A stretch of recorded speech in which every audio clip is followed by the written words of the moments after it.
Certains clubs de football algériens importent des joueurs, importent des entraîneurs. C'est quasiment de l'importation. Ils importent. Ils engagent, on va dire, des joueurs étrangers, des entraîneurs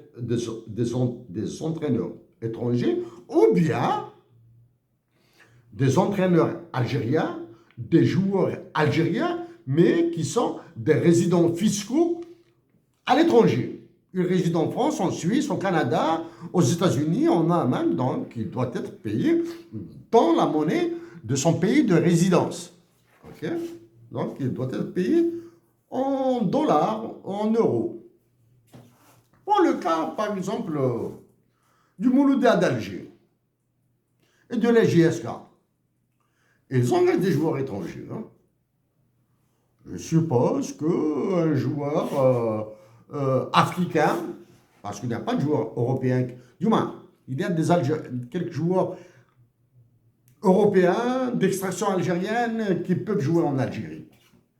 Mais le gros vient des pays voisins, hein, du Mali, du Niger, du Tchad, du Burkina. Hein. On va supposer qu'ils sont engagés pour 2 saisons à 500 000 euros ou bien à 500 000 dollars par année. C'est-à-dire, après 2 ans, ils touchent 1 million d'euros ou 1 million de dollars. OK? Qui paye ce million de dollars ou ce million d'euros? Qui le paye? C'est la Banque centrale qui ordonne au CPA de lui faire un transfert dans son pays d'origine ou bien dans un pays convenu. Par exemple, en Suisse. Qui les paye?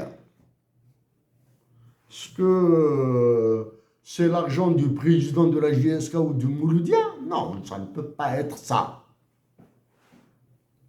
C'est l'argent de qui ça? Des PTT, des télécommunications mobilistes, comment ils s'appellent là, l'argent des entrepreneurs, des sociétés privées, des patrons algériens qu'on force à les payer, tant pis pour eux s'ils acceptent. Tant pis pour eux, là. Qui les paye? Combien d'équipes algériennes de football sont habilitées sont capables d'engager des joueurs africains, autres qu'algériens, marocains et tunisiens. Autres qu'algériens, ça peut être des joueurs marocains ou tunisiens. Combien d'équipes algériennes sont capables? Est-ce que l'équipe d'Akbou, où j'ai étudié, Akbou, c'est la plus belle ville du monde pour moi. Est-ce qu'ils peuvent engager un joueur du Tchad? Bien de la République centrafricaine? Si oui, qui paiera le montant du transfert? Ok? Du moins, le montant du contrat, pas un transfert. Est-ce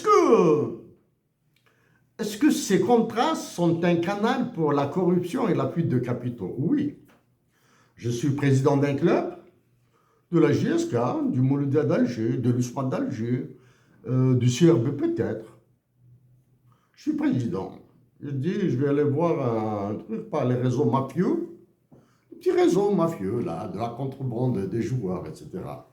De la traite des humains. Oui, d'accord. Ouais, jeune homme, même si tu ne sais pas, tirer un ballon, je te donne 150 000 euros par année. Je te verse, première tranche, 50 000 euros, tu me les reverses en Suisse, aux Seychelles, à Jersey, aux Émirats Arabes Unis, tu me les verses, je te verse, première tranche, 50 000 euros, et tu me les verses dans mon compte à moi.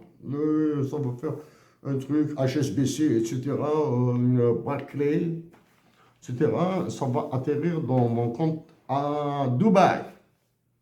Ensuite, une fois cette opération réalisée, je te promets tes 100 000 euros à toi dans ton compte en Suisse, ou bien au Luxembourg, ou bien aux Bahamas, ou bien aux îles Seychelles. Hein. Les Seychelles sont un paradis fiscal. Ça, c'est un exemple sur la JSK. Ça, c'est les réserves internationales. Hein.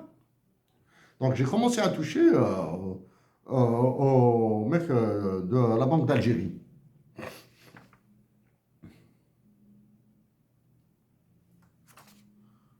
La Banque d'Algérie, chers compatriotes, voici l'organigramme de la Banque d'Algérie.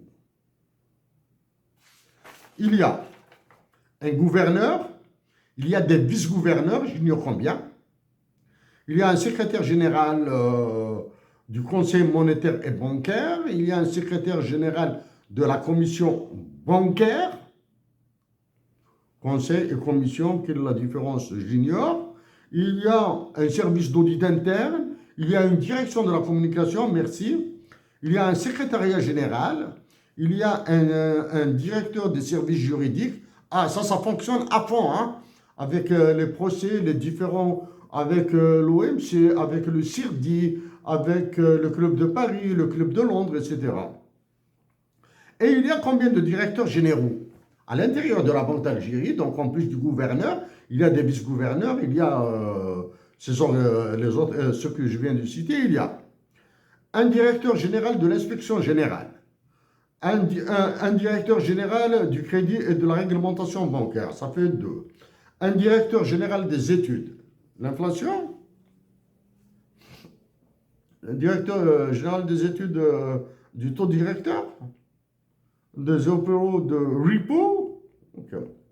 Un directeur général des relations financières extérieures, un directeur général d'échange, taux de change, un directeur général de la caisse générale. Caisse générale, est-ce que c'est une caisse de compensation? Est-ce que c'est ce qu'on appelle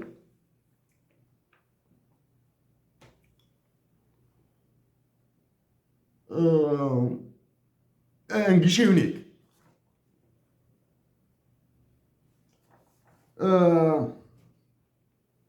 Il y a un directeur général de l'hôtel des monnaies. Là, on fabrique de l'argent. Je vais venir sur la fabrication de l'argent, là. Il y a un directeur général de l'administration et des moyens. L'administration, pour acheter des stylos, pour acheter des ordinateurs, pour acheter des voitures, pour acheter du matériel de nettoyage des toilettes et des bureaux, je ne sais pas quoi, là, hein, si ce n'est pas sous-traité. Hein. Directeur général des ressources humaines, un directeur général du réseau et des systèmes de paiement. Réseau et système de paiement, s'il vous plaît. Là, hein. Et il y a le directeur général de l'école supérieure de banque. Ça, c'est très important. Le directeur général de l'école supérieure de banque. Donc, chaque direction générale est formée de directions.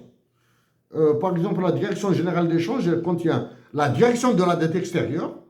La dette extérieure, elle est de 4 milliards ou de 7. Je vais revenir dessus.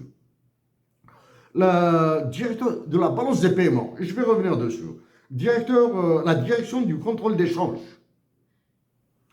Contrôle d'échange, c'est-à-dire les immigrés qui viennent, les Algériens qui partent, les 750 € d'allocation touristique, etc. Ben, il y a ça. Donc, il y a 1, 2, 3, 4, 5, 6, 7, 8, 9, 10, 11. Il y a 11 directeurs généraux.